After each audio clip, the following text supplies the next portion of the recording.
How to share someone's story on Instagram.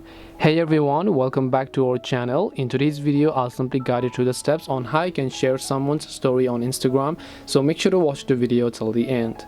If you'd like to share someone's story on Instagram, all you have to do is go ahead and first of all make sure to launch the Instagram application here. Once you launch the Instagram app, let's say that there is a specific story that someone has basically shared and then you would like to re-add them to your story. If you are mentioned in the story, you can easily add them by tapping the add this to your story button. But if you're not mentioned, the only way you can do it is by simply taking a screenshot like this. And once you take a screenshot on your phone, all you have to do is just come back. Now just tap the plus icon over here, select the photo or video you'd like to add a story, trim them down over here.